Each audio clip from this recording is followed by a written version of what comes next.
The Eyes of the Panther by Ambrose Bierce. 1. One does not always marry when insane. A man and a woman, nature had done the grouping, sat on a rustic seat in the late afternoon.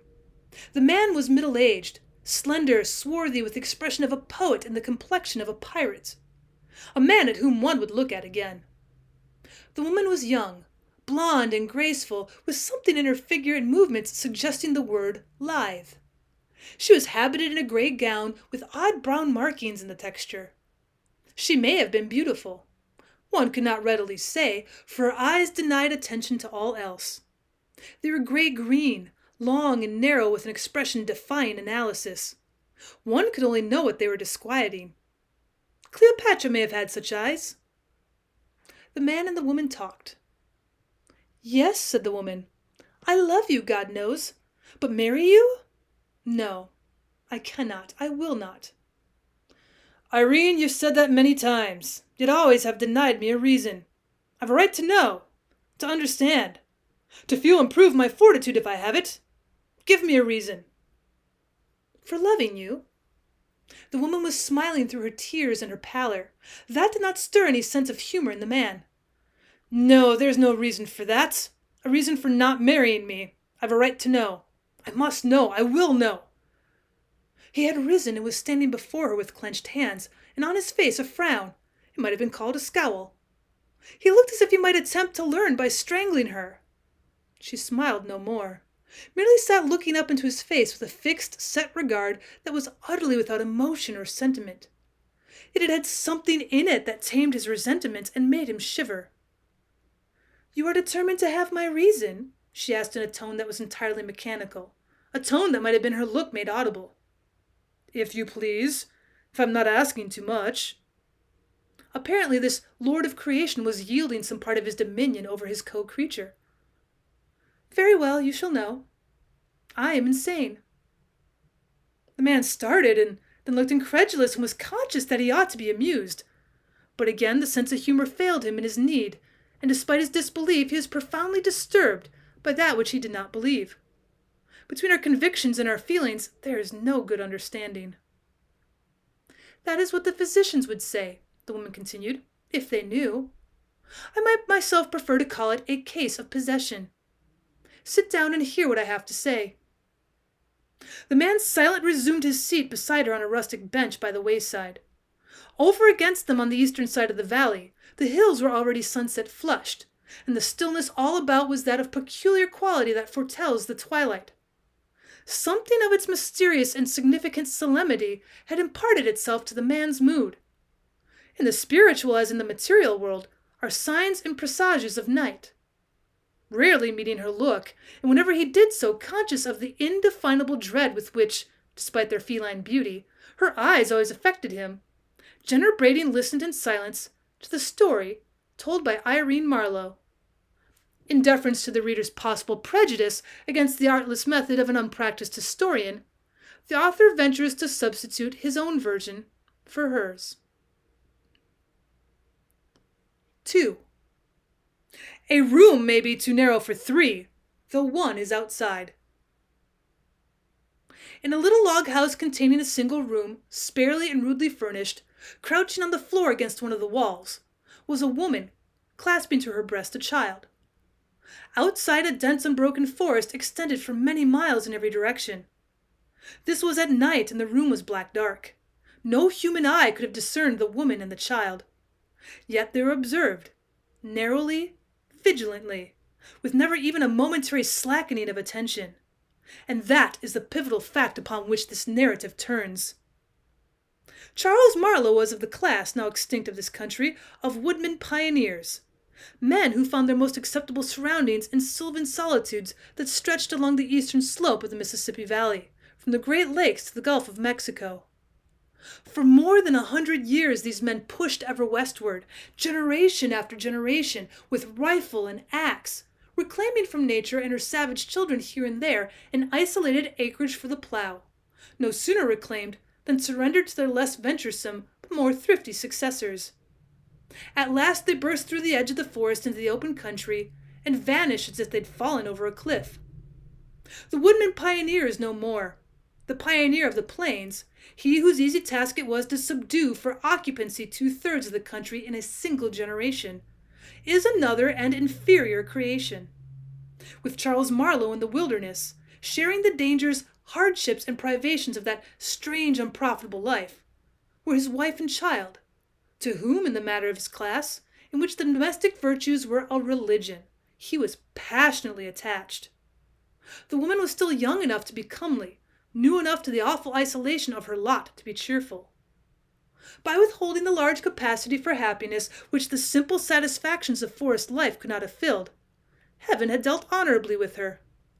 In her light household tasks, her child, her husband, and her foolish books, she found abundant provision for her needs. One morning in midsummer, Marlowe took down his rifle from the wooden hooks on the wall and signified his intention of getting game. "We've meat enough," said the wife. "Please don't go out today. I dreamed last night, such a dreadful thing. I cannot recollect it, but I'm almost sure that it will come to pass if you go out." It is painful to confess that Marlowe received this solemn statement with less of gravity than was due to the mysterious nature of the calamity foreshadowed. In truth, he laughed. "Try to remember," he said. "Maybe you dreamed that baby had lost the power of speech." The conjecture was obviously suggested by the fact that baby, clinging to the fringe of his hunting coat with all her 10 pudgy thumbs, was at that moment uttering her sense of the situation in a series of exultant goo-goos inspired by the sight of her father's raccoon-skin cap. The woman yielded. Lacking the gift of humor, she could not hold out against his kindly badinage. So, with a kiss for the mother and a kiss for the child, he left the house and closed the door upon his happiness, forever. At nightfall he had not returned. The woman prepared supper and waited. Then she put baby to bed and sang softly to her until she slept. By this time the fire on the hearth at which she had cooked supper had burned out, and the room was lighted by a single candle. This she afterward placed in the open window as a sign and welcome to the hunter if he should approach from that side. She had thoughtfully enclosed and barred the door against such wild animals as might prefer to an open window. Of the habits of beasts of prey in entering a house uninvited she was not advised, though with true female provision she may have considered the possibility of their entrance by way of the chimney. As the night wore on, she became not less anxious, but more drowsy, and at last rested her arms upon the bed by the child, and her head upon the arms. The candle in the window burned down to the socket, sputtered and flared a moment, and then went out unobserved, for the woman slept and dreamed. In her dreams she sat beside the cradle of a second child. The first one was dead. The father was dead. The home in the forest was lost, and the dwelling in which she lived was unfamiliar. There were heavy oaken doors always closed, and outside the windows, fastened into the stone walls, were iron bars. Obviously, so she thought, a provision against Indians. All this she noted with an infinite self-pity, but without surprise, an emotion unknown in dreams. The child in the cradle was invisible under its coverlet, which something impelled her to remove. She did so, disclosing the face of a wild animal. In the shock of this dreadful revelation, the dreamer awoke, trembling in the darkness of her cabin in the wood. As a sense of her actual surroundings came slowly back to her, she felt for the child that was not a dream, and assured herself by its breathing that all was well with it. Nor could she forbear to pass a hand lightly across its face. Then, moved by some impulse for which she probably could not have accounted, she rose and took the sleeping babe in her arms, holding it close against her breast. The head of the child's cot was against the wall, to which the woman now turned her back as she stood. Lifting her eyes, she saw 2 bright objects staring in the darkness with a reddish-green glow. She took them to be 2 coals on the hearth, but with a returning sense of direction came the disquieting consciousness that they were not in that quarter of the room. Moreover, they were too high, being nearly at the level of the eyes, her own eyes. For these were the eyes of a panther. The beast was at the open window directly opposite, and not 5 paces away. Nothing but those terrible eyes was visible, but in the dreadful tumult of her feelings as the situation disclosed itself to her understanding, she somehow knew that the animal was standing on its hinder feet, supporting itself with its paws on the window ledge. Well, that signified a malign interest, not the mere gratification of an indolent curiosity. The consciousness of the attitude was an added horror, accentuating the menace of those awful eyes, in whose steadfast fire her strength and courage were alike consumed. Under their silent questioning, she shuddered and turned sick.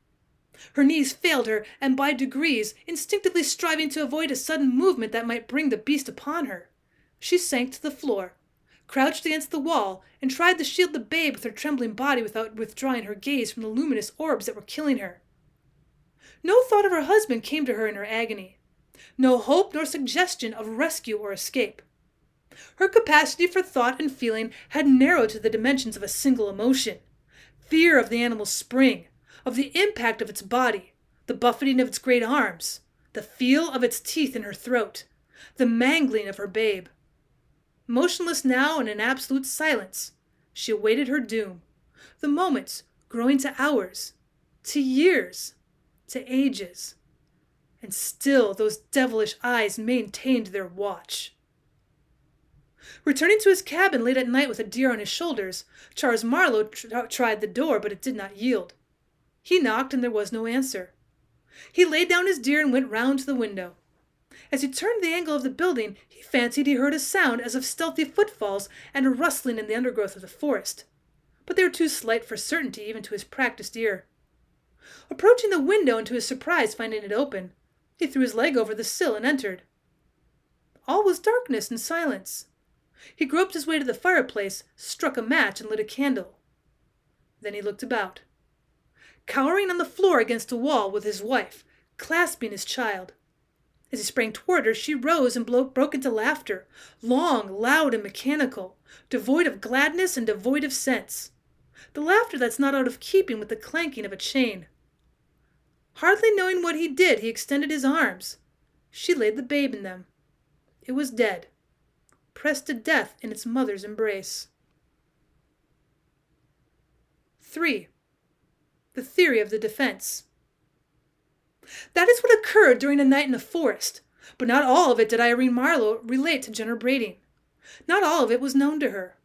When she concluded the sun was below the horizon and the long summer twilight had begun to deepen in the hollows of the land.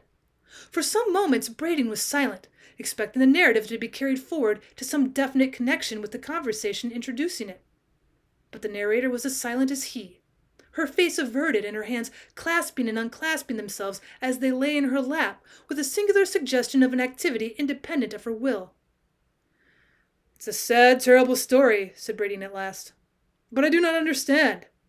You call Charles Marlowe father, that I know. That he's old before his time, broken by some great sorrow, I've seen or thought I saw. But, pardon me, you said that I'm insane," said the girl, without a movement or head of body. "But Irene, you say— Well, please, dear, do not look away from me. You say that the child was dead, not demented." "Yes, that one. I am the second. I was born 3 months after that night, my mother being mercifully permitted to lay down her life in giving me mine." Brading was again silent. He was a trifle dazed and could not at once think of the right thing to say. Her face was still turned away. In his embarrassment, he reached impulsively toward the hand that lay closing and unclosing in her lap. But something, he could not have said what, restrained him. He then remembered vaguely that he had never altogether cared to take her hand. "Is it likely," she resumed, "that a person born under such circumstances is like others, is what you call sane?" Brading did not reply. He was preoccupied with a new thought that was taking shape in his mind, what a scientist would have called a hypothesis, or a detective a theory. It might throw an added light, albeit a lurid one, upon such doubt of her sanity as her own assertion had not dispelled. The country was still new, and outside the villages sparsely populated. The professional hunter was still a familiar figure, and among his trophies were heads and pelts of the larger kinds of game. Tales variously credible of nocturnal meetings with savage animals and lonely roads were sometimes current, and passed through the customary stages of growth and decay and were forgotten. A recent addition to these popular apocrypha, originating apparently by spontaneous generation in several households, was of a panther which had frightened some of their members by looking in at windows by night. The yarn had caused its little ripple of excitement, and had even attained the distinction of a place in the local newspaper. but Braden had given it no attention. Its likeness to the story to which he had just listened now impressed him as perhaps more than accidental. Was it not possible that the one story had suggested the other, that finding congenial conditions in a morbid mind and a fertile fancy, it had grown to the tragic tale that he had heard? Braden recalled certain circumstances of the girl's history and disposition, of which with loves and curiosity he had hitherto been heedless, such as her solitary life with her father, at whose house no one apparently was an acceptable visitor, and her strange fear of the night, by which those who knew her best accounted for her never being seen after dark. Surely in such a mind imagination once kindled might burn with a lawless flame, penetrating and enveloping the entire structure. That she was mad, though the conviction gave him the acutest pain, he could no longer doubt. She had only mistaken an effect of her mental disorder for its cause, bringing into imaginary relation with her own personality the vagaries of the local myth-makers.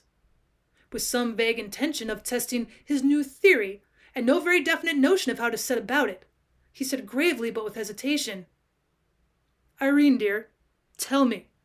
I beg you will not take offense, but tell me." "I have told you," she interrupted, speaking with a passionate earnestness that he had not known to her show. "I have already told you we cannot marry. Is anything else worth saying?" Before he could stop her, she had sprung from her seat, and without another word or look was gliding away among the trees toward her father's house. Braden had risen to detain her. He stood watching her in silence until she had vanished in the gloom. Suddenly he started as if he'd been shot. His face took on an expression of amazement and alarm. In one of the black shadows into which she disappeared, he caught a quick, brief glimpse of shining eyes. For an instant he was dazed and irresolute, and then he dashed into the wood after her, shouting, "Irene! Irene, look out! The panther! The panther!" In a moment he had passed through the fringe of forest into open ground, and saw the girl's gray skirt vanishing into her father's door. No panther was visible. 4. An appeal to the conscience of God. Jenner Braden, attorney at law, lived in a cottage at the edge of town. Directly behind the dwelling was the forest. Being a bachelor and therefore the draconian moral code of the time and place denied the services of the only species of domestic servant known thereabout, the hired girl, he boarded at the village hotel, where also was his office. The woodside cottage was merely a lodging maintained, at no great cost to be sure, as an evidence of prosperity and respectability. It would hardly do for one to whom the local newspaper had pointed with pride as the foremost jurist of his time to be homeless, albeit he may sometimes have suspected that the words home and house were not strictly synonymous. Indeed, his consciousness of the disparity and his will to harmonize it were matters of logical inference, for his general reported that soon after the cottage was built, its owner had made a futile venture in the direction of marriage, had in truth gone so far as to be rejected by the beautiful but eccentric daughter of old man Marlowe, the recluse. This was publicly believed because he'd told it himself, and she'd not, a reversal of the usual order of things which could hardly fail to carry conviction. Braden's bedroom was at the rear of the house, with a single window facing the forest. One night he was awakened by a noise at that window. He could have hardly said what it was like. With a little thrill of the nerves, he sat up in bed and laid hold of the revolver, which, with a forethought most commendable in one addicted to the habit of sleeping on the ground floor with an open window, he'd put under his pillow. The room was in absolute darkness, but being unterrified, he knew where to direct his eyes, and there he held them, awaiting in the silence what further might occur. He could now dimly discern the aperture, a square of lighter black. Presently there appeared at its lower edge 2 gleaming eyes that burned with a malignant luster inexpressibly terrible. Braden's heart gave a jump, and then seemed to stand still. A chill passed along his spine and through his hair. He felt the blood forsake his cheeks. He could not have cried out, not to save his life. But being a man of courage, he would not to save his life have done so if he'd been able. Some trepidation his coward body might feel, but his spirit was of sterner stuff. Slowly the shining eyes rose with a steady motion that seemed an approach, and slowly rose Braden's right hand, holding the pistol. He fired. Blinded by the flash and stunned by the report, Braden nevertheless heard, or fancied that he heard, the wild high scream of the panther, so human and sound and so devilish in suggestion. Leaping from the bed, he hastily clothed himself, and pistol in hand sprang from the door, meeting 2 or 3 men who came running up from the road. A brief explanation was followed by a cautious search of the house. The grass was wet with dew. Beneath the window had been trodden and partly leveled for a wide space, from which a devious trail, visible in the light of a lantern, led away into the bushes. One of the men stumbled and fell upon his hands, which, as he rose and rubbed them together, were slippery. On examination, they were seen to be red with blood. An encounter unarmed with the wounded panther was not agreeable to their taste. All but Brading turned back. He, with lantern and pistol, pushed courageously forward into the wood. Passing through a difficult undergrowth, he came into a small opening, but there his courage had its reward, for there he found the body of his victim. But it was no panther. What it was is told even to this day upon a weather-worn headstone in the village churchyard, and for many years was attested daily at the graveside by the bent figure and the sorrow-seamed face of old man Marlowe, to whose soul and to the soul of his strange, unhappy child, peace and reparation.